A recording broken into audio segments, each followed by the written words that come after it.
The universe screamed. One moment, the Black Templars' strike cruiser, Eternal Crusade, was navigating the treacherous, non-Euclidean currents of the Immaterium, its Geller field a fragile candle of reality in a hurricane of madness. The next, that candle was extinguished. A breach, a tear in the psychic bubble, allowed the raw chaos of the warp to flood the ship's bridge. The ship's navigator, his third eye bursting in a shower of psychic light, saw an eternity of damnation in his final, agonizing second. The astropaths shrieked as their minds were filled with the laughter of thirsting gods. Marshal Valerius, commander of the Sword Brethren, stood on the command deck, his black power armor a fortress of faith against the storm. He roared a prayer to the God Emperor of mankind as the ship was thrown, not back into the familiar hell of his own galaxy, but somewhere else entirely. The transition was not a journey. It was a violent, cosmic rejection. The Eternal Crusade was hurled from the warp like a stone from a sling, tearing a bloody, agonized hole into the real space of a universe that was not its own. The ship emerged into the quiet of a standard star system, crippled and bleeding atmosphere. Alarms blared, damage control servitors sparked and failed, and the ship, a monument to 1,000 years of holy war, began its final, inexorable descent into the gravity well of a lush, green and blue world below. It entered the atmosphere not as a graceful vessel, but as a burning, wounded beast, a comet of black ceramite and holy fury. It carved a path of fire through the alien sky, shedding tons of its sanctified hull as it plummeted towards the surface. It crashed in a vast, swampy jungle. The impact a cataclysm that flattened 100 square kilometers of alien forest, the sound a thunderclap that echoed around the planet. For a day and a night, there was silence, broken only by the hiss of failing power conduits and the strange, alien calls of the local wildlife. The Eternal Crusade, the pride of the Helbrecht fleet, was a tomb. But on the second day, from a gaping wound in the ship's hull, a ramp slammed down with a deafening boom, and from the darkness, figures emerged. They were giants, 8 feet tall, clad in armor as black as the void, their pauldrons trimmed in white and marked with the stark, powerful sigil of the Templar cross. They carried weapons of brutal, intimidating size, heavy, blocky rifles and chainswords whose teeth glittered in the strange, new sunlight. Marshal Valerius strode to the fore, his own armor more ornate, his cape a tattered remnant of past glories. He surveyed the new world. It was a jungle, a teeming, grotesquely vibrant ecosystem of impossible flora and fauna. His helmet's autosenses analyzed the air, the gravity, the very light. All were within acceptable parameters for human life. But the life itself, it was not human. It was alien. Xenos. Chaplain. Valerius's voice boomed, a sound like grinding rock amplified by his vox grill. Chaplain Thrace, his helmet a gleaming white skull, stepped to his side. Marshal, the ship is dead. The Astronomicon is silent. The Emperor's light is gone, Valerius stated, the words a confession of the ultimate heresy. We are lost. Chaplain Thrace looked out at the teeming alien jungle. Not lost, Marshal, he corrected, his voice a low, zealous fire. We have been delivered. The Emperor, in his infinite wisdom, has guided us to a new world to purge, a new front in our eternal war. Valerius looked at the faces of his surviving sword brethren, a mere 50 of his finest warriors. He saw no fear in their eyes. He saw only the same, cold, righteous fire that burned in his own soul. They were Black Templars. They were the Emperor's finest, and they had just found a new galaxy to cleanse in his holy name. Their crusade had not ended. It had just begun. The jungle of Felucia was a world teeming with a grotesque, vibrant, and utterly alien beauty. Giant, translucent fungi pulsed with an internal, phosphorescent light. Great fleshy plants with razor-sharp leaves snapped at passing insects the size of a man's fist. The very air was thick with pollen and the scent of a billion decaying alien things. To a biologist, it would have been a paradise. To the Black Templars, it was a cathedral of heresy. Xenos, Marshal Valerius growled, the word a curse. Every leaf, every spore, every crawling thing, an affront to the holy human form. This world is riddled with filth, His orders were simple, absolute, and born of a doctrine 10,000 years old. Establish a perimeter, cleanse all life within 1 kilometer of the crusade. We will sanctify this ground with fire and steel. There was no thought of conservation, no curiosity, no attempt at understanding. There was only the brutal, zealous application of their sacred duty. The sword brethren spread out, their black armor a stark, brutalist intrusion into the soft, organic world. The purge began. Flamers roared to life, spewing great gouts of jellied promethium. The translucent fungi and fleshy plants shrieked as they were engulfed in holy fire, collapsing into bubbling molten sludge. The sound was not of burning wood, but of cooking meat.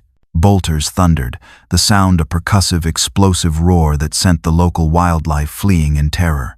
The Templars did not fire at specific targets.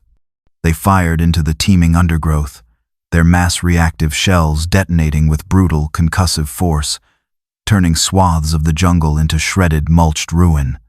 An 8-foot-long Felucian slug, its hide a beautiful pattern of blue and purple, was simply vaporized by a single bolt round.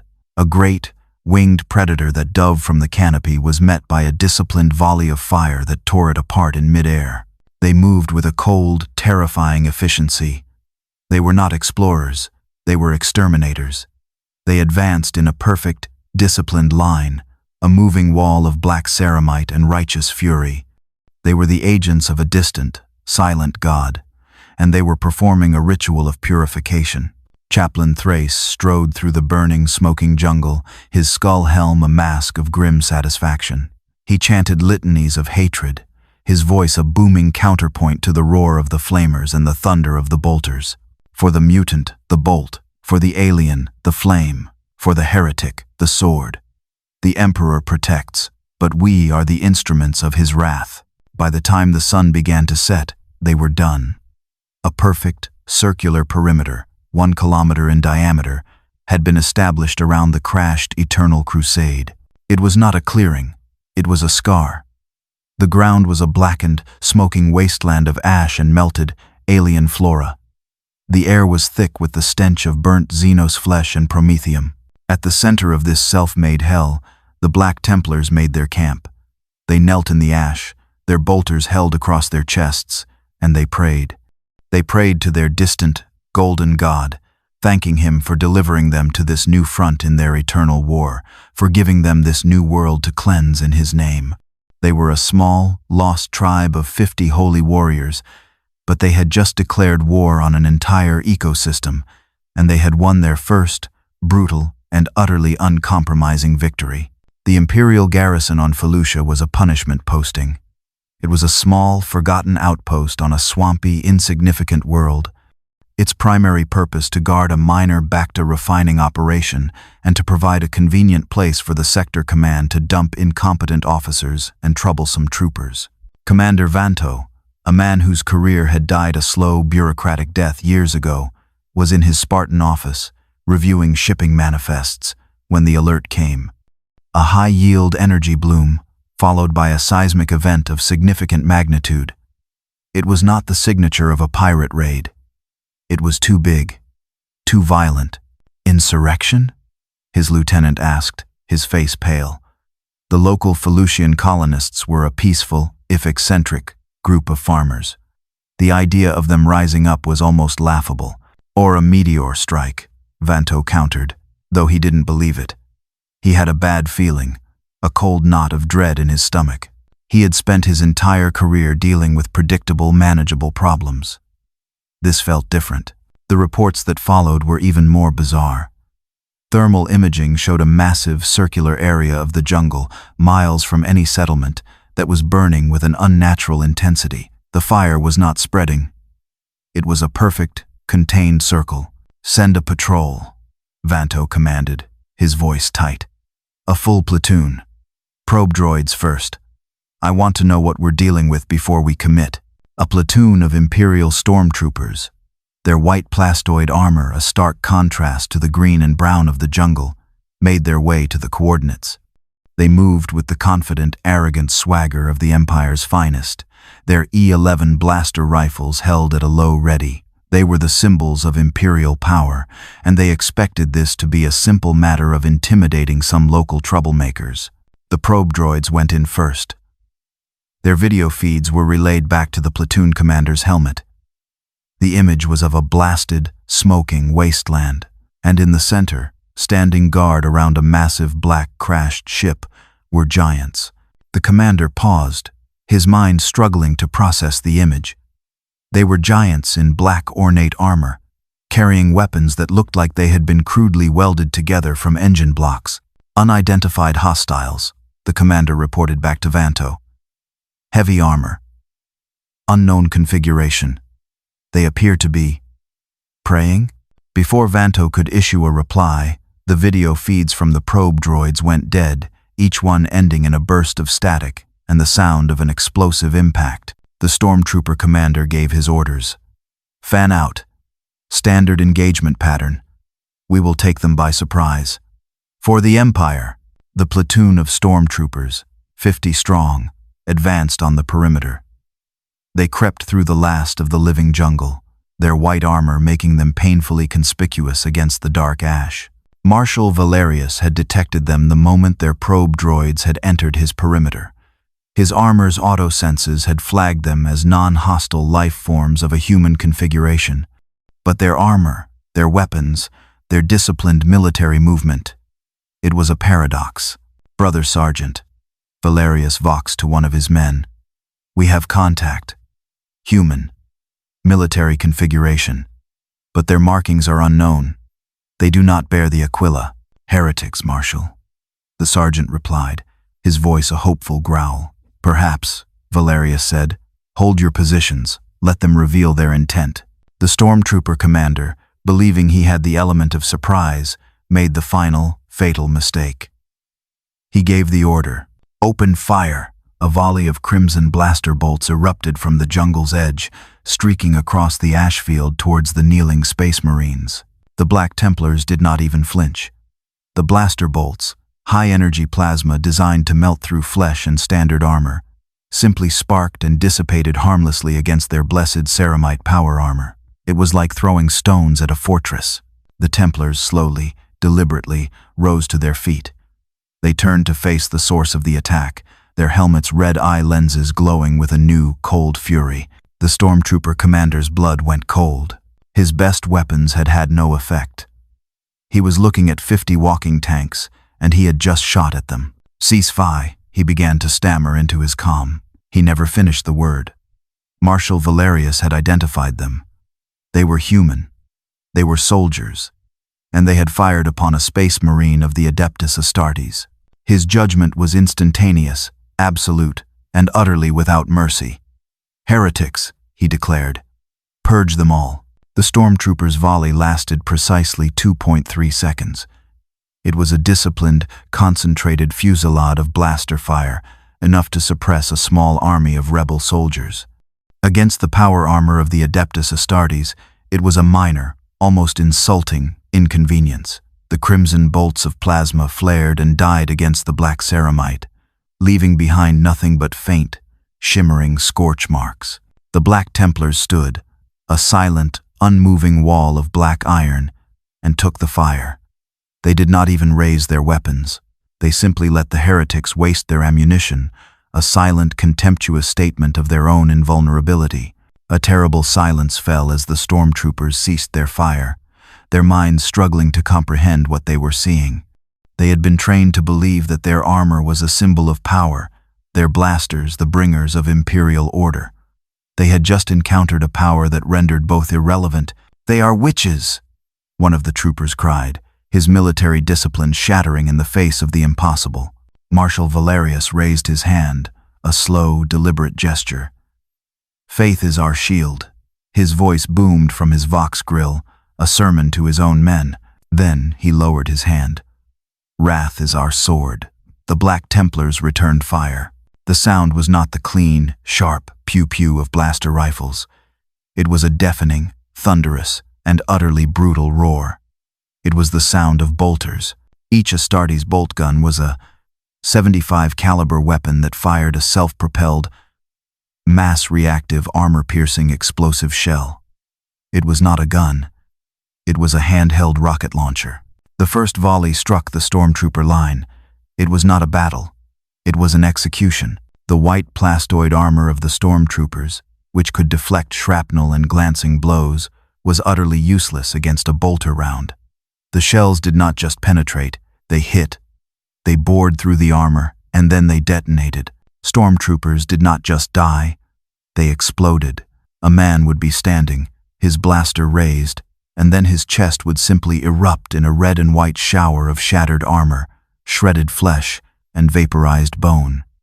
The sight was so brutal, so absolute, that the stormtroopers' line, a model of imperial discipline, simply ceased to exist. In a single, deafening volley, half the platoon was annihilated. The survivors, their minds broken by the sheer concussive violence and the sight of their comrades being turned into clouds of red mist, broke and fled. They dropped their rifles and they ran, a panicked, screaming rout, back into the jungle. The Black Templars did not pursue. They simply advanced, a slow, inexorable, thudding line of black death. They changed their firing pattern from volleys to single, aimed shots. A fleeing stormtrooper would be running, and then a single, thunderous boom would echo through the jungle, and the man would be gone, a single, explosive punctuation mark to his short, terrified life. The platoon commander, a man who had survived the horrors of Mimban, was the last to die. He managed to find cover behind a great, fleshy Felucian plant. He was fumbling with a thermal detonator, his hands shaking, his mind gibbering in terror. A single, black-armored giant appeared before him. It was Marshal Valerius. He did not raise his bolter. He simply looked down at the terrified, pathetic man. "You fight for a false emperor," Valerius stated, his voice a low, mechanical growl. It was not a question. It was a judgment. The commander, in a final, desperate act of defiance, screamed, "For the Empire!" and threw the thermal detonator. Valerius simply raised his hand, catching the grenade. He held it in the air for a moment. Then, with a flick of his wrist, he sent it flying back at the commander's feet. The commander's eyes widened in a final, silent moment of understanding. The explosion was a bright, clean white flash. Valerius stood in the smoking crater, his armor unscorched. He looked at the mangled remains of the stormtrooper. Human. Soldiers. But not of the Imperium. Not of the true Imperium. Heretics, he growled, the word a final, absolute classification. He had encountered the local military force. He had tested their strength, and he had found it utterly, completely, and contemptibly wanting. He had just declared war on the ruling power of this galaxy, and he had won the first battle without taking a single casualty. The slaughter on Felucia, for all its physical violence, was a minor, localized event in a galaxy of a quadrillion souls. But its psychic resonance was a cataclysm. The collective, focused, and utterly fanatical battle rage of 50 Black Templar Space Marines was a phenomenon the Star Wars galaxy had never before encountered. It was a psychic broadcast of pure, unadulterated, and righteous hatred, and it screamed across the cosmos. On the city planet of Coruscant, in the highest, most secret chamber of the Imperial Palace, Emperor Palpatine, Darth Sidious, was meditating. He was adrift in the dark side of the Force, his consciousness a web of shadows that touched every corner of his galaxy-spanning empire. He was savoring his victory over the Jedi, enjoying the slow, inexorable consolidation of his power. Suddenly, his meditation was shattered. A new presence erupted into the Force. It was not the familiar, desperate light of a hidden Jedi. It was not the raw, chaotic passion of a new dark-side acolyte. It was something else. It was a wall, a monolithic, psychic wall of pure, unbending, and utterly alien faith. It was a storm of hate, but a cold, disciplined, and righteous hate. A hate that was directed not at individuals, but at concepts. The alien, the witch, the heretic. And at its heart, it was a storm of absolute worshipful devotion to another emperor. Palpatine was thrown from his trance, his yellow Sith eyes snapping open. He did not feel fear. He was a dark lord of the Sith, He felt a surge of pure, ecstatic interest. He had spent his life manipulating the passions of others, turning their fear and anger into a source of his own power. And he had just felt a new, raw, and unimaginably powerful wellspring of those very emotions. This was not a threat. This was a gift. A new, powerful tool had just appeared in his galaxy, and he would learn its secrets, and he would make it his own. Aboard the bridge of the Superstar Destroyer Executor, Darth Vader stood, a black statue of menace, his arms crossed over his chest. He too felt the disturbance. He was the Emperor's wrath, the living embodiment of the dark side's power. He was used to being the most powerful, most terrifying presence in any room, in any star system. Now, he felt a rival. It was a collective mind, a chorus of wills, all singing a hymn of hate and devotion to a single powerful being, an emperor. But it was not his emperor. It was a psychic echo of a power structure that was a blasphemous mockery of his own. These beings, whoever they were, served another master, and their faith was so strong it was a physical, tangible presence in the Force. Vader's hand instinctively went to the hilt of his lightsaber. He was more than just offended. He was professionally insulted. There was only one emperor. There was only one true source of power in the galaxy. And he would teach these heretics the meaning of true wrath.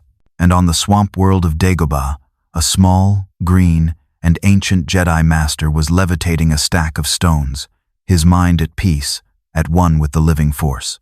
Master Yoda had felt the great shift, the fall of the Jedi, the rise of the Empire. He lived in a galaxy of shadow and despair, his hope a small flickering candle. The psychic shockwave of the Black Templar's crusade hit him like a physical blow. The stones he was levitating clattered to the ground. He opened his eyes, his ancient face, a mask of profound confusion and deep concern. He had spent 900 years experiencing the Force as a duality, the light side, a thing of life, of peace, of compassion; the dark side, a thing of passion, of anger, of selfish ambition. This was neither. It was a psychic presence as solid and as unyielding as a mountain.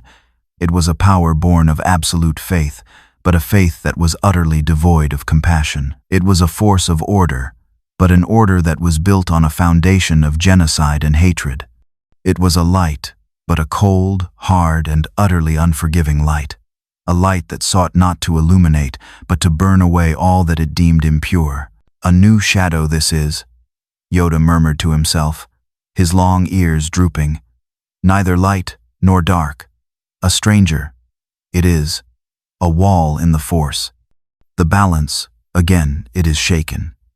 And much pain, I fear, this new storm will bring. The fundamental, cosmic struggle of the galaxy, the war between the Jedi and the Sith, between the light and the dark, had just been interrupted by a third, utterly alien and fanatically uncompromising player. The report that reached Grand Moff Wilhuff Tarkin aboard his Star Destroyer, the Executrix, was a model of military brevity and bureaucratic terror. An entire platoon of stormtroopers, the elite soldiers of the Empire, had been annihilated on Felucia. The last, garbled transmission from the platoon commander spoke of giants in black armor and weapons that make men explode. The local garrison commander had appended a panicked, almost superstitious, request for an orbital bombardment of the entire sector. Tarkin, a man whose soul was as cold and as ruthlessly logical as the Death Star he was in the process of building, dismissed the panicked tone. Fear was a tool, not a valid form of military intelligence. He focused on the facts. An unknown hostile force. Superior personal armor. Superior personal weaponry. Location. A remote, strategically unimportant outer rim world. He saw not a supernatural threat, but a simple, tactical problem. A new, minor power had emerged, likely a forgotten remnant of the Clone Wars or a new, well-armed pirate faction. Their ground troops were clearly effective. The solution, therefore, was to not engage them on the ground. Grand Moff, his adjutant, a pale, nervous man named Hask, said, "Lord Vader's fleet has been put on high alert. Perhaps this is a matter for him?" Tarkin's thin lips curled into a semblance of a smile. "Lord Vader is a powerful tool, Hask. but he is a tool of last resort. To use him on such a minor insurrection would be like using a turbo laser to exterminate a womp rat. It is inefficient, and it sends a message of weakness, that we require our sorcerers to deal with common soldiers. He turned to the holographic display of Felucia. "No," he said, his voice the sound of ice cracking. "We will deal with this according to established doctrine, the Tarkin Doctrine. We will demonstrate the overwhelming, unassailable power of the Imperial Navy. We will remind the galaxy that the price of defiance is not a glorious battle, but swift, anonymous, and absolute annihilation from the heavens." He issued his commands with a cold, precise clarity. He would dispatch a single Imperial I-class Star Destroyer, the Vindicator, under the command of a reliable, if uninspired captain named Laris. It would carry a full legion of stormtroopers, and a complement of AT-ST walkers and heavy repeating blasters for ground support, just in case. But the ground support was a formality. The primary plan was simpler. "Captain Laris will proceed to Felucia," Tarkin explained, as if lecturing a class of cadets. "He will establish a high orbit. He will issue a single, standard demand for unconditional surrender. When that demand is inevitably refused, he will commence a full-scale orbital bombardment. He will target the crashed vessel first, then he will turn the surrounding jungle and its inhabitants into a sea of molten glass. When the bombardment is complete, and only then, will he send down his ground troops to sift through the ashes and confirm the kill." It was a cold, brutal, and, in Tarkin's mind, perfectly logical and efficient plan. It was the same strategy he would have used against a rebellious city or a pirate base. He was applying the full, impersonal, and overwhelming weight of the Imperial war machine to crush a minor, localized threat. He had no way of knowing that he was not sending a warship to crush a pirate base. He was sending a single, outdated frigate to pick a fight with a fortress that had survived 10,000 years of a war far more terrible than any he could even imagine. He was not demonstrating the Empire's power. He was about to demonstrate its fragility. The Imperial Star Destroyer Vindicator dropped out of hyperspace with a silent, stately grace. It was a dagger of pure white Imperial geometry, a mile-long symbol of the Emperor's unassailable power in a galaxy that had learned to fear its shadow. Captain Laris, a man whose career was built on a foundation of cautious, by-the-book competence, stood on the bridge, his white uniform immaculate. Below them, the verdant, swampy world of Felucia filled the main view screen. His sensors immediately picked up the target. The crashed, black vessel, a hulking, wounded beast of a ship, its design brutal and unfamiliar. Around it, he saw the scorched, circular perimeter and the heat signatures of the 50 hostile entities. "A single, crippled ship," Laris murmured to his first officer. "And they took out a whole platoon. Impressive." He was not a man given to overconfidence. He followed his orders to the letter. "Communications," he commanded. "Open a channel. All frequencies. Standard Imperial demand for surrender." The comms officer complied. A signal was sent, a message of cold Imperial authority, offering the intruders a single chance to lay down their arms and submit to the Emperor's justice.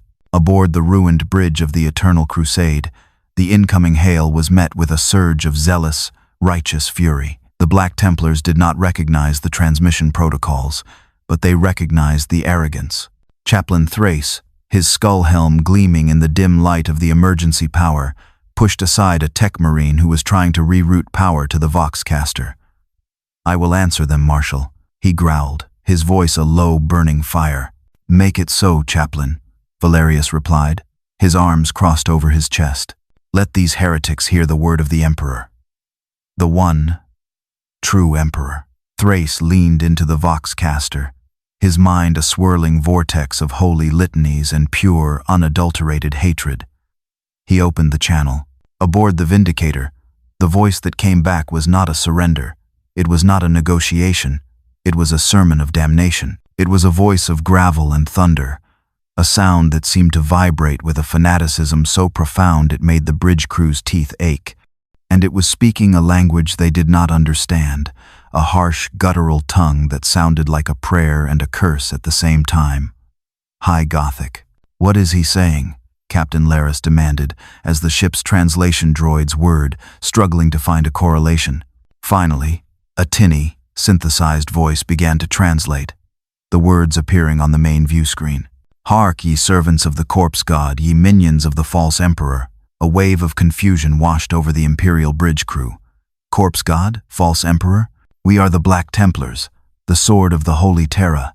We are the Emperor's finest, and we have been delivered to this galaxy of filth and heresy to be its judgment. The tone was not of a soldier, but of a priest, a fanatical, apocalyptic preacher. You kneel to a pretender, a witch king on a throne of lies. Your empire is a blasphemous mockery of the one true Imperium of man. Your faith is a hollow thing, your souls are forfeit. Captain Laris stared, his mouth agape. This was not a pirate. This was a madman. A religious fanatic of a kind the secular, pragmatic empire had not seen in centuries. "We have seen your works," the voice of Thrace boomed, rising to a crescendo of pure, righteous fury. "We have seen your casual congress with the Xenos filth. Your tolerance of the alien is a heresy of the highest order. Your galaxy is a festering wound of impurity, and we are the cauterizing fire." The transmission ended with a single, deafening, and utterly uncompromising roar that blasted through the bridge speakers with enough force to make the crew flinch. "We have come to purge you all. There is no innocence, only degrees of guilt. For the Emperor of mankind." The channel went dead. For a long, stunned moment, the bridge of the Vindicator was silent. The crew looked at each other, their faces a mixture of disbelief and a new, cold fear. Captain Laris's face was pale. His orders were to demand a surrender. He had just been excommunicated by a madman in a dead ship. "Shields to full," he whispered, his by-the-book competence now replaced by a simple, primal desire to erase the source of that terrible, zealous voice. "Target their main reactor. Open fire." The Vindicator was a weapon of terror and oppression, designed to intimidate rebellious star systems into submission. Its turbolaser batteries were a demonstration of the Empire's overwhelming, irresistible power. As Captain Laris gave the command, a bank of those turbolasers swiveled, charged, and unleashed a volley of brilliant, green energy. The beams, each one capable of boiling a kilometer of ocean or leveling a city block, lanced down through Felucia's atmosphere. They converged on the broken black form of the Eternal Crusade. Aboard the Templar ship, alarms that had been silent for days shrieked back to life. Incoming energy fire. A tech marine roared from a functioning console. Void shields, attempting to activate. The ancient, powerful systems of the Astartes strike cruiser, though damaged, responded. For a single, glorious instant, a dome of shimmering, invisible energy flared to life over the crashed vessel. The turbo-laser beam slammed into the void shield. The impact was a silent, brilliant detonation of light in the upper atmosphere. The shield held, the colossal energies of the Star Destroyer's attack dissipating across its surface in a cascade of shimmering, rainbow-hued light. Aboard the Vindicator, the bridge crew stared in stunned disbelief. "Shields?" the weapons officer stammered. "On a crashed vessel?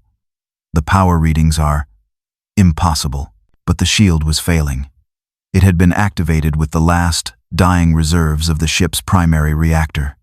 It flickered once, twice, and then, with a final, silent sigh, it died. "The shield is down, Captain," the officer reported, a note of triumph in his voice. "Target is exposed. Fire again," Laris commanded, a cold satisfaction settling over him. "All batteries. Reduce it to a crater." The second volley was even more powerful than the first. The green beams of death once again converged on the Eternal Crusade. This time, they struck home. The turbolaser fire hammered against the ship's hull. The impacts were titanic, sending up plumes of molten metal and vaporized earth. But the ship did not explode. The adamantium and ceramite plating of an Astartes vessel, forged in the great shipyards of Mars and blessed by the rites of the Adeptus Mechanicus, was a thing of almost mythic resilience. It was designed to withstand the horrors of the warp and the apocalyptic weaponry of the 41st millennium. The Star Destroyer's turbolasers, while powerful, were simply not powerful enough. They tore great, gaping molten wounds in the hull. They slagged entire sections of the superstructure, but they could not penetrate to the ship's vital core. The Eternal Crusade was dying, but it was dying a slow, defiant death. Marshal Valerius stood on the scarred and buckled bridge of his ship, the entire vessel shuddering around him from the force of the impacts. "They scratch at our hide like grok spawn," he growled. "But their heresy is loud. Tech Marine, what is the status of our own weapons?" "Lance batteries are offline, Marshal," the Tech Marine reported, his voice tight. "But the dorsal torpedo tubes, they have power. We have 4 torpedoes remaining. I cannot guarantee a target lock, but I can point them in the right direction." "That is all the Emperor requires," Valerius declared. "Fire on the heretic vessel. Let them taste the fury of a true warship." The order was given. On the dorsal spine of the Eternal Crusade, the armored hatches of 4 torpedo tubes slammed open. With a concussive, atmospheric roar, 4 shapes, each the size of a small fighter, were launched into the sky. They were not the sleek, elegant proton torpedoes of the Star Wars galaxy. They were brutal, ugly, and devastatingly powerful boarding torpedoes, their warheads replaced with crude, high-yield explosives.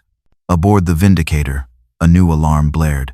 "Incoming projectiles, Captain. 4 of them. They're massive." "Point defense lasers," Laris roared. "Target them, now." The Star Destroyer's defensive batteries opened up, a frantic web of smaller, faster laser fire. They struck the first torpedo, and it detonated prematurely, a brilliant, harmless flash in the sky. They struck the second. But the third and fourth, protected by the armored prows designed to punch through enemy capital ships, got through. One of the torpedoes slammed into the Vindicator's main sensor array, blinding it. The other struck the command bridge.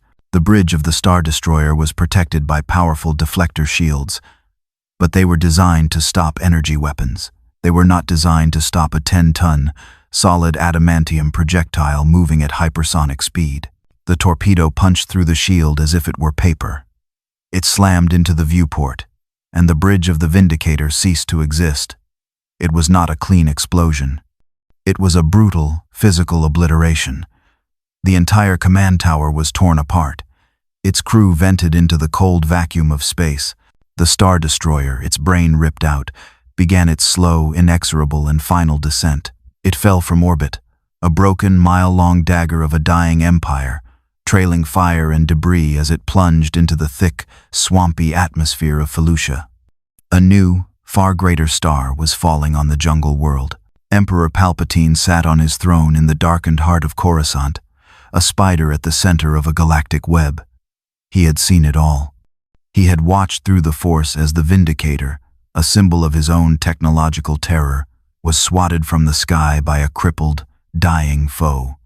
He had felt the psychic broadcast of the chaplain, the raw, undiluted, and utterly fascinating fanaticism of this new, rival Imperium.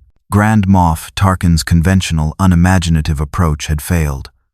The problem on Felucia was not a military insurrection. It was a theological one, and matters of faith, of power, of the spirit, those were matters for the Sith. He sent a single, silent summons through the Force, a dark whisper that crossed the galaxy in an instant.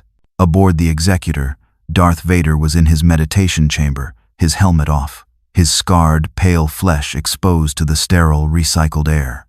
He was trying to find the source of the psychic disturbance, the arrogant, hateful faith that was a constant, irritating noise in the Force. The Emperor's summons was a cold, familiar touch in his mind. He strode to the bridge, a black, menacing specter of his master's will. The Emperor appeared before him as a shimmering blue hologram, his face hidden in the depths of his hood. "Lord Vader." Palpatine's voice was a dry, rasping whisper, yet it held the power to make admirals tremble. "There is an anomaly on the outer rim world of Felucia, a group of zealots. They have destroyed a Star Destroyer. They worship a false god, another emperor. This blasphemy cannot be allowed to stand. I have felt them, my master." Vader's voice boomed, the respirator a sound of barely contained wrath. "They are an irritation, a cult that must be purged." "Purged, yes, Palpatine agreed. But not simply destroyed. They are powerful. Their faith gives them a strength that is intriguing. Their technology, their armor, their weapons, they are unlike any we have ever seen.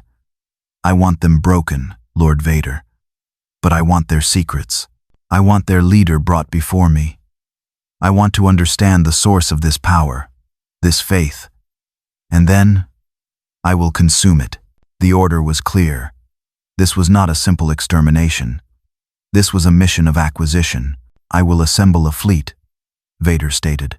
No, Palpatine countered. A fleet is what they will expect. It is a crude instrument. You will take your personal legion, the 501st. You will travel in a flotilla of smaller, faster vessels. You will be a scalpel, not a hammer.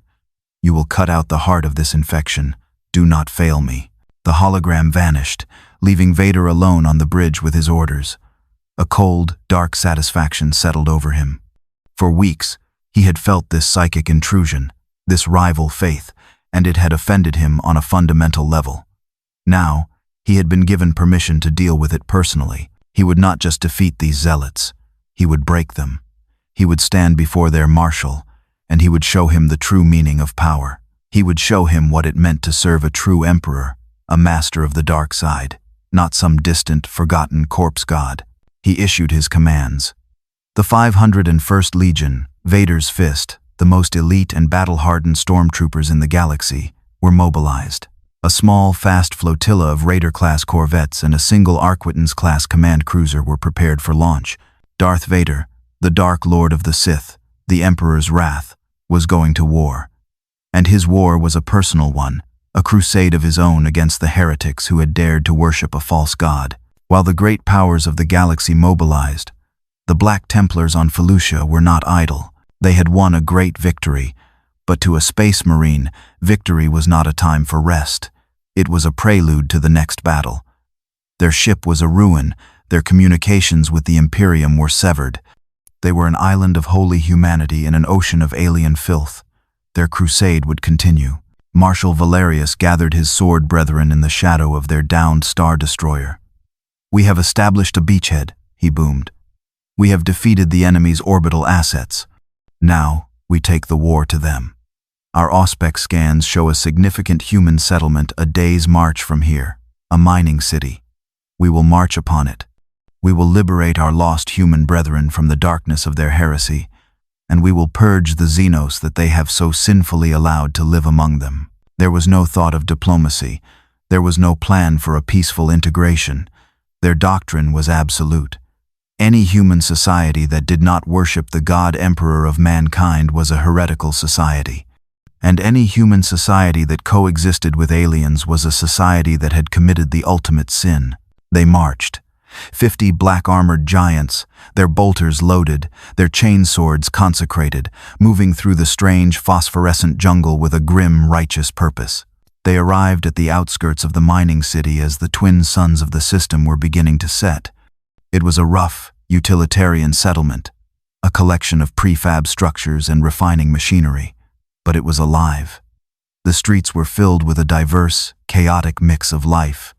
Human miners, their faces smudged with dirt, drank at cantinas next to green-skinned Rhodians.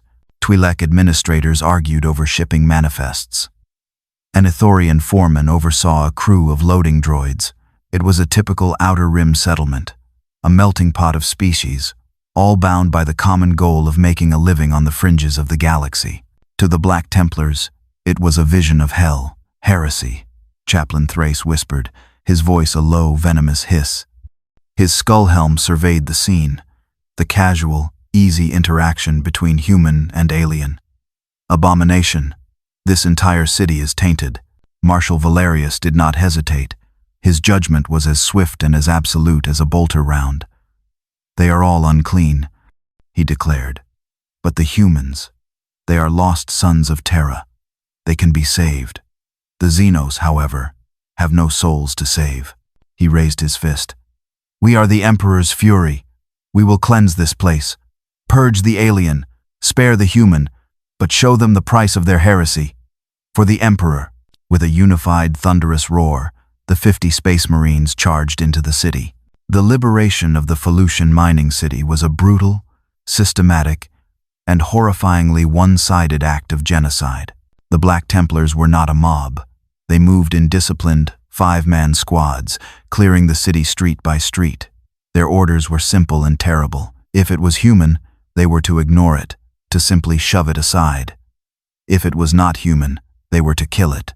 The city's small private security force, armed with blaster pistols, was the first to die, cut down before they could even raise an alarm. Then, the purge began in earnest. A Rhodian merchant, haggling over the price of a spare part, was simply obliterated by a point-blank bolter blast. A group of Twi'lek dancers in a cantina were cut down by a sweeping arc of a screaming chainsword. An Ithorian, its gentle, hammer-headed face a mask of confusion, was incinerated by a flamer. There was no battle. There was only the slaughter. The aliens, who made up half the city's population, were unarmed civilians. They were shopkeepers, mechanics, miners. They were given no chance to surrender. They were given no quarter. They were simply erased. The human population screamed and fled, their minds unable to process the horror. They saw their neighbors, their friends, their co-workers being butchered by black-armored giants who proclaimed they were acting in the name of a holy emperor. The Black Templars moved through the city, their armor splattered with the multicolored blood of a dozen different alien species. They were not just killing, they were preaching a sermon of hatred and purity, their every action a declaration of their absolute, xenophobic creed. This was the imperial truth of the 41st millennium, and it had just arrived in the Star Wars galaxy. The massacre at the Felucian mining settlement did not happen in a vacuum. The city, for all its remoteness, was part of the galactic network. Its panicked, terrified comms traffic, the screams of dying aliens and terrified humans, the horrifying, low-resolution images captured by security holocams, it all went out into the HoloNet, a brief, chaotic burst of data before the city's transmitters were destroyed. That burst was intercepted. A Rebel Alliance listening post on a nearby moon, tasked with monitoring Imperial shipping lanes, caught the transmission. The analyst on duty, a young, idealistic Bothan, watched the footage, his fur standing on end, his heart filled with a cold, sick dread. He immediately flagged it, encrypted it, and bounced it through a series of relays to the one place that needed to see it: the Rebel fleet. Aboard the flagship Home One, in a sterile white briefing room, the leaders of the Alliance to restore the Republic gathered. Mon Mothma, her face a mask of stoic, weary resolve. General Leia Organa, her youthful fire now tempered by the hard realities of war. And Admiral Akbar, his large, amphibious eyes grim. They watched the footage on the main holoprojector. They saw the giants in black armor, the roaring, saw-toothed swords, the weapons that make men explode. They saw the brutal, passionless slaughter of unarmed civilian aliens. They heard the thunderous, fanatical cries of, "For the Emperor." A heavy, horrified silence filled the room. "Who are they?" Mon Mothma asked, her voice barely a whisper. "Are they some new, elite branch of Imperial forces? A death squad?" "Their armor configuration does not match any known Imperial design," Akbar replied, his voice a low, gurgling rumble. "Their weaponry is unprecedented, and their tactics. This is not pacification. This is extermination." Leia Organa, a warrior who had looked into the face of Darth Vader and had not flinched, felt a new kind of fear. The Empire was tyrannical, yes, it was oppressive, it was brutal, but it was also, in its own twisted way, pragmatic. It would enslave an alien species, it would exploit its resources, it would tax it into poverty. But outright, fanatical, genocidal slaughter for the simple crime of being non-human? That was a level of pure, ideological hatred that even Palpatine had not yet embraced. "They are chanting for the Emperor," she said, her mind racing. "But they are fighting the Empire. We have confirmed reports of a Star Destroyer, the Vindicator, being shot down over Felucia.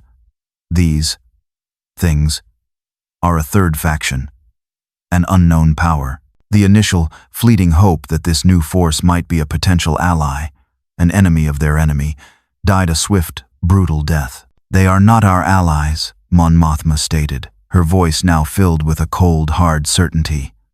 "They are a plague. They are a new kind of tyranny, a tyranny of absolute, fanatical purity. They would not just rule the galaxy, they would cleanse it." She looked at the faces of her commanders. They had spent their lives fighting a single, monolithic evil. Now, the board had changed. "We are fighting a war for the freedom of all sentient beings in the galaxy," she declared, her voice ringing with the passion that had started the rebellion. "That includes the Rhodians, the Twi'leks, the Ithorians. That includes every species that the Empire has oppressed, and that these new monsters would see utterly destroyed." Their strategic situation had just become infinitely more complex and infinitely more desperate. "We have two enemies now," Leia said, her voice grim. "We have the calculated political tyranny of the Empire, and we have the fanatical, genocidal tyranny of these Black Templars." The Rebel Alliance, already stretched to its breaking point, now found itself caught in the crossfire of a war between two competing yet equally terrifying galactic empires. Their fight for freedom had just become a desperate struggle for the very soul of the galaxy. Darth Vader's fleet arrived at Felucia with a silent, menacing grace. The flotilla of smaller, faster ships slipped out of hyperspace, a pack of predators surrounding the wounded planet. On the bridge of his command cruiser, Vader looked down at the green, swampy world, at the wreckage of the Vindicator still smoldering in the jungle, at the silent, black scar of the Eternal Crusade. He could feel them, the psychic storm of their faith. It was a constant, irritating, and deeply insulting presence in the Force. "Lord Vader." Admiral Piet's voice was a calm, steady presence on the bridge. "We have established a perimeter. The 501st Legion is ready for planetfall on your command. Deploy them," Vader commanded. "We will make our presence known." A wave of Imperial shuttles and gunships descended from the heavens, a display of overwhelming, orderly power. Thousands of the finest stormtroopers in the galaxy, the elite 501st, Vader's Fist, established a massive fortified landing zone a few kilometers from the Black Templars' position. It was not a battle. It was a statement. The true Empire had arrived. Vader himself descended in his personal Lambda-class shuttle. He strode down the ramp, his black armor a stark contrast to the white of his Legion, his presence a vortex of cold, dark-side power that made his own elite soldiers flinch. He began to march. He did not take a vehicle. He walked. At the head of his Legion, a dark king leading his army of white-armored soldiers, they marched through the jungle, their path a steady, rhythmic tramp that announced their approach. The Black Templars, from their fortified position, saw them coming. They saw the endless ranks of white-armored heretics. They saw the strange, walking war machines, the AT-STs, and they saw the figure at their head. A giant in black armor, even taller than their own marshal, a red blade of witchfire already ignited in his hand. Marshal Valerius stood on the broken hull of his ship, his own chainsword in his hand. "They have come," he boomed to his warriors. "The servants of the false emperor, led by their greatest witch. Let us show them the meaning of true faith and true fury." The two armies faced each other across a kilometer of scorched, ashen earth. 50 black-armored demigods against 5,000 of the galaxy's most feared soldiers. But before the battle could begin, a new figure strode from the Black Templar ranks. He was taller than even the Marshal, his armor adorned with the symbols of his holy office. In his hands, he carried a colossal, two-handed sword, its blade inscribed with glowing, golden litanies. It was the Emperor's champion, Sigismund. His sole purpose in life was to find the enemy's greatest warrior and challenge them to single mortal combat. He strode into the no-man's land between the two armies, a solitary, magnificent figure of righteous zeal. He pointed his black sword at Darth Vader. Chaplain Thrace activated his external voxcaster, his voice translating the champion's formal, high Gothic challenge. "Hark ye, champion of the heretic lord." Thrace's voice boomed across the field. "I, Sigismund, the Emperor's champion, do challenge you to single combat." Let us decide this not with a battle of slaves and lesser men, but with a duel of true warriors. Face me, if you have any honor. Face me, and let your false god bear witness as his greatest witch is purged by the holy steel of the Imperium of Man." Darth Vader stopped. He looked at the champion, at the great, glowing sword, at the sheer, absolute, and almost admirable arrogance of the challenge. A lesser commander would have refused, would have ordered his army to open fire. But Vader was a Sith Lord, and his own arrogance was a thing of galactic proportions. To refuse would be to admit that he feared this champion, and he feared nothing. More than that, he was intrigued. This was a warrior culture, with rituals and codes. He would meet them on their own terms, and he would break them. He held up a hand, halting the advance of his 501st. He strode forward alone, his lightsaber a low, menacing hum in the tense silence. "I accept your challenge," Vader's voice boomed back, the sound a promise of a dark and terrible doom. The two champions, the two greatest warriors of their respective warring empires, were about to meet. The two champions met in the center of the Ashen Field, a dueling ground of their own making. The two armies watched in a dead, profound silence. This was more than a fight. It was a theological statement, a holy war distilled into the struggle of two individuals. Sigismund, the Emperor's champion, was a being of pure, holy purpose. He recited a final prayer to his distant, golden god, his two-handed black sword held in a classic, high-guard stance. The massive blade was wreathed in a crackling, blue disruption field, a weapon designed to tear matter apart on a molecular level. Darth Vader was a vortex of cold, disciplined rage. He held his lightsaber in a one-handed grip, the blade held low and back. A classic Form V, Gemso, opening stance. He was a master of overwhelming offense, of turning an enemy's attack back on them with greater force. They circled each other, two dark predators in a field of death. Sigismund struck first. He did not feint, he did not probe. He was a Black Templar. His every attack was a killing blow.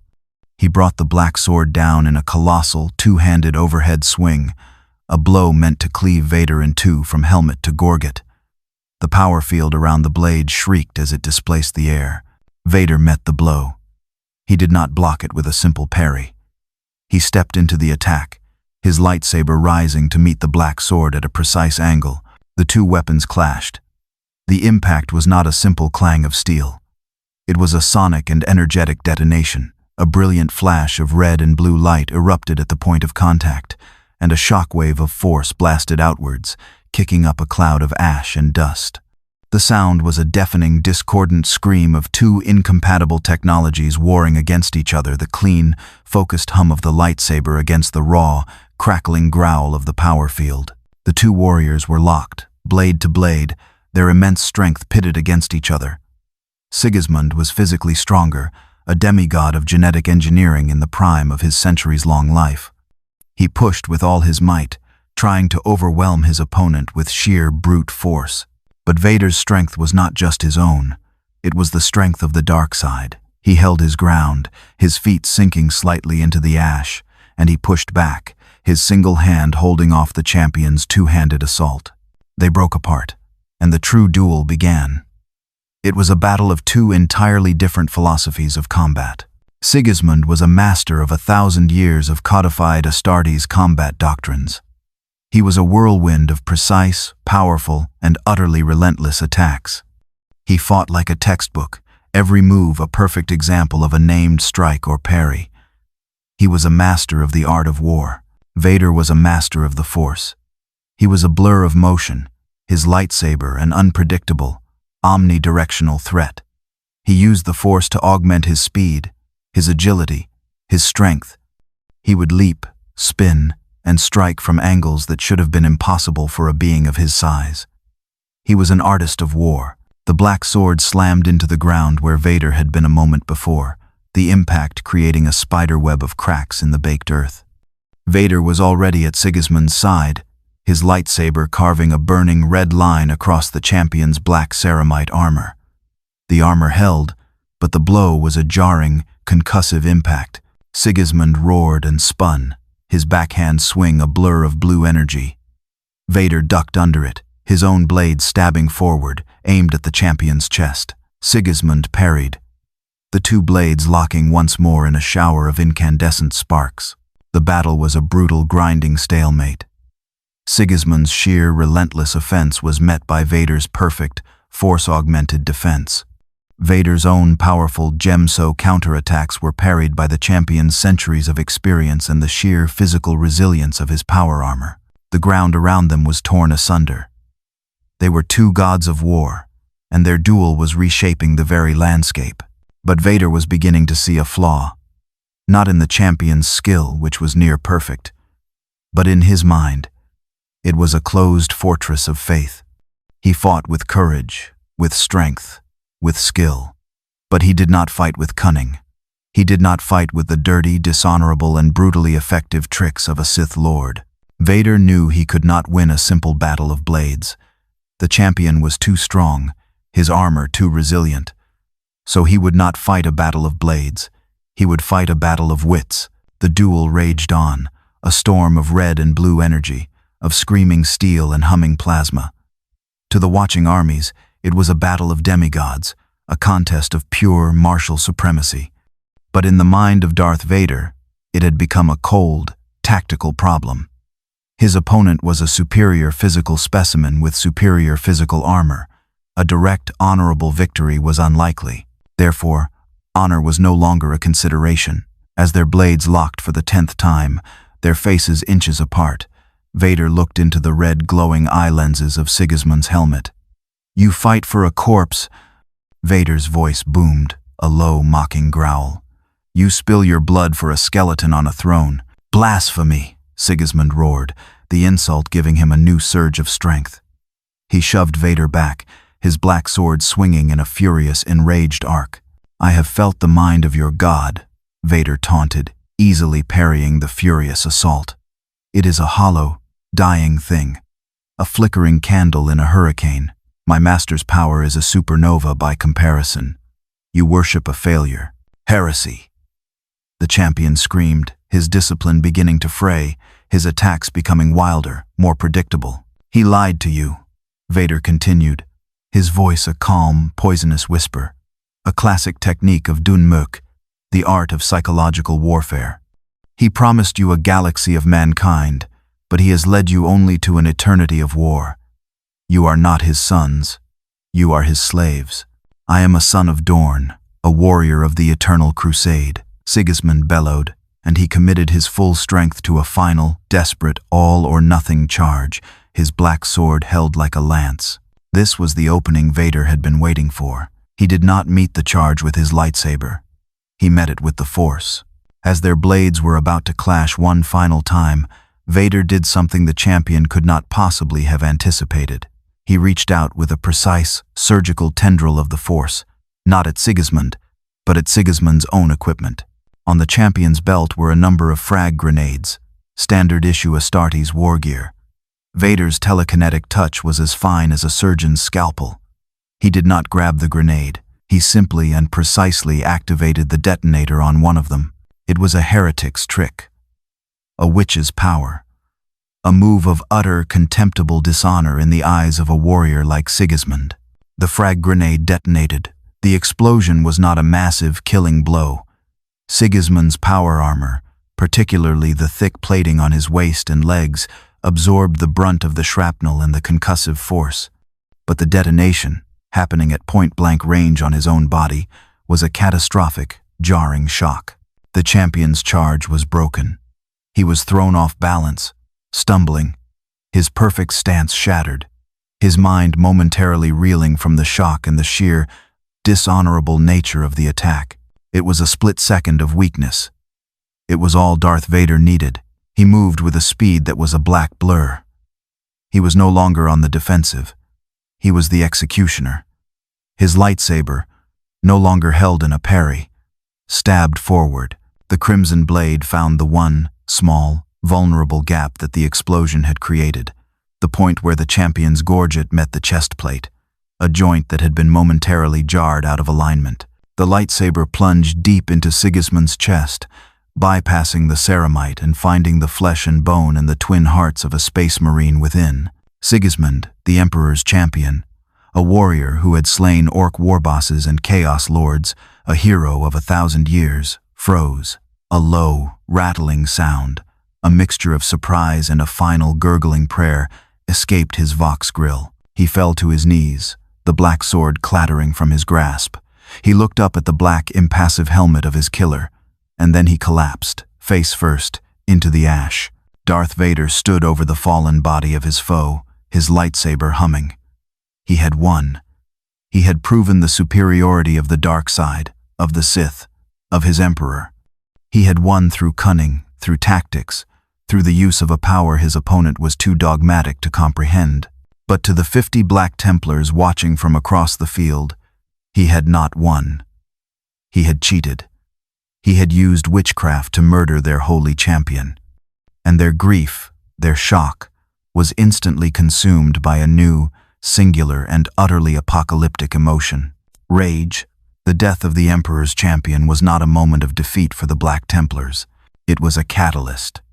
The 50 Space Marines, who had stood in a disciplined, silent line, watching the duel with a reverent piety, now saw their holy warrior struck down by a foul and dishonorable trick.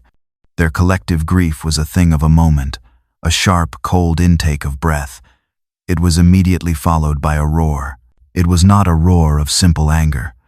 It was a sound of pure, righteous, and utterly fanatical vengeance. It was the sound of a holy war being declared. Witchcraft. Chaplain Thrace's voice boomed across the field, his skull helm a mask of incandescent fury. Heresy, the champion is martyred. Avenge him. Marshal Valerius raised his own chainsword, its teeth screaming to life. His face, behind his helmet, was a mask of cold, absolute fury. All thoughts of tactics, of strategy, of a measured response were gone. This was no longer a battle. This was an execution. No mercy, no retreat, Valerius roared, his voice a promise of utter annihilation. For the Emperor and for Sigismund, charge! The 50 Black Templars did not advance. They did not run. They charged, a solid, thundering wall of black iron and righteous hatred. They were a stampede of demigods, their bolters firing from the hip, their chainswords held high. They were no longer a disciplined army. They were an avalanche of pure, holy rage. Darth Vader watched them come. He saw the shift, the change from disciplined soldiers to frenzied berserkers. He saw the sheer, unstoppable force of their faith-fueled fury. "Commander!" His voice was a calm, cold order to the officer of his 501st Legion. "Open fire." The final, climactic battle began. It was a collision of two entirely different philosophies of war. The 501st Legion, Vader's fist, were the best soldiers in the Star Wars galaxy. They formed a perfect, white-armored firing line, their E-11 blaster rifles spitting a disciplined, coordinated wall of red plasma. The Black Templars hit that wall like a tidal wave. They did not take cover. They simply charged through the blaster fire, their blessed ceramite armor absorbing the high-energy bolts with contemptuous ease. A few found the weaker joints in their armor, causing a Marine to stumble, but none fell. They crashed into the 501st line, and the battle devolved into a brutal, intimate, and horrifying melee. It was a slaughter. A single Space Marine was a match for a dozen stormtroopers. Their chainswords, roaring and spitting, tore through the flimsy plastoid armor of Vader's Legion. Their sheer physical strength allowed them to pick up men and use them as clubs. But the 501st were not just infantry. They had heavy repeating blasters, which sent a torrent of fire that could stagger a Templar. They had stormtroopers with rocket launchers, whose projectiles, while not powerful enough to kill a Marine outright, could knock them from their feet. And they had Darth Vader. Vader was a black whirlwind of death at the heart of the battle. He moved through the fray, his lightsaber a blur, his every move a killing blow. But he was not just fighting the Templars. He was fighting their marshal. Valerius, his own grief and rage a cold, hard diamond in his soul, had ignored the lesser soldiers. He had charged directly for the one responsible. He had charged for Vader. The two Dark Lords met in a clash that was even more furious than the duel with the champion. Valerius fought with the full, unrestrained fury of a grieving commander, his chainsword a screaming arc of death. Vader met him with the cold, precise, and utterly lethal power of a Sith master. Their duel was the epicenter of the battle, a private war in the heart of a larger one. Their blades clashed, sparks flew, the ground around them was torn asunder. Valerius was stronger than Sigismund. His rage gave him a strength that was almost supernatural. But Vader was a master of the dark side. He used the Force to hurl debris at the Marshal, to deflect his blows, to try and find an opening in his relentless assault. The battle raged, a perfect, brutal stalemate. The 501st were dying in droves, but they were taking their toll on the Templars, their sheer numbers and heavy weapons beginning to wear the demigods down.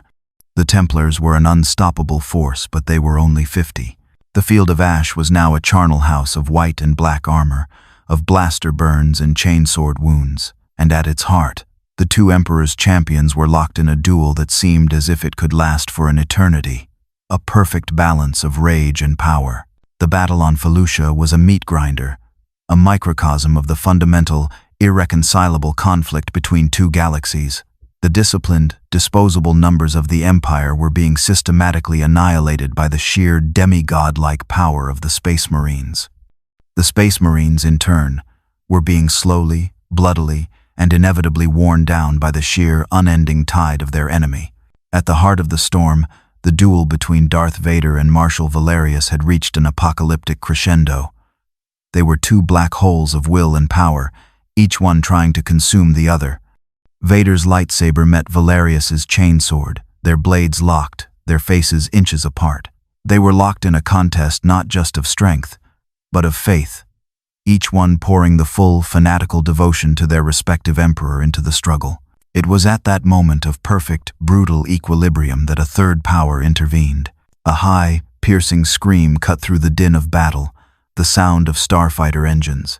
From the clouds above, a squadron of T-65 X-Wing starfighters, their S-foils locked in attack position, screamed down from the heavens. They were the vanguard of the Rebel Alliance. The pilots in the cockpits, their faces grim, had seen the horrifying footage from the mining city. They had received their orders directly from General Organa herself. These were not allies. These were not enemies of their enemy. They were a new, and perhaps even greater, form of tyranny. "All wings, report in," the squadron leader's voice crackled over the comms. "Target priority, everything. We are not here to win. We are here to send a message. Let the tyrants fight the fanatics. We fight for the freedom of this galaxy. Attack!" The X-Wings dove. Their laser cannons opened up, spitting brilliant, red bolts of energy. But they did not target one army or the other.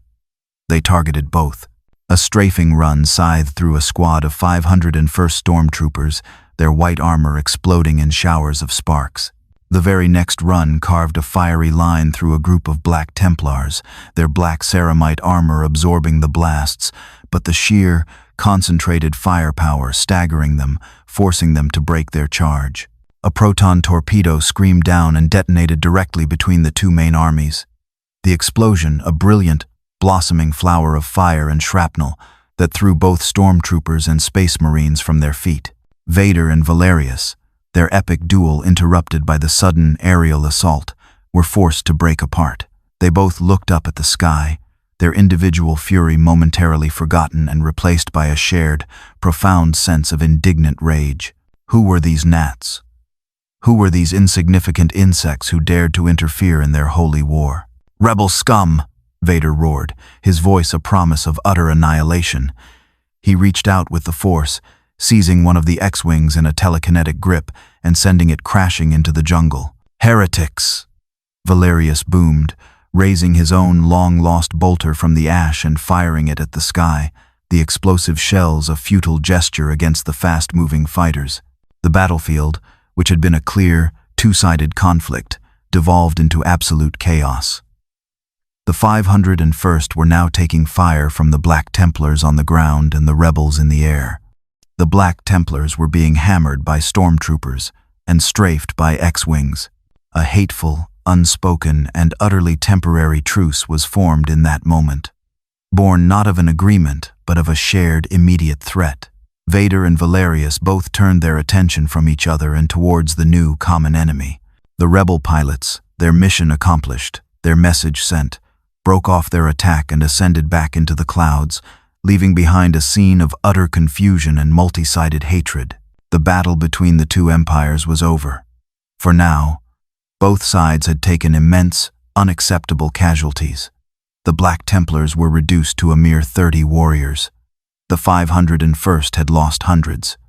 There was no victor. There was only the grim, bloody reality of their stalemate. The galaxy was no longer a simple, two-sided war between the Empire and the Rebellion. A third, fanatical, and terrifyingly powerful faction had entered the game, a faction that saw both the Empire and the Rebellion as equal heresies to be purged. The war for the Star Wars galaxy had just become a three-way conflict, a war between two ruthless, tyrannical emperors and the small, desperate band of rebels caught in the crossfire, their fight for freedom now more hopeless and more necessary than ever before.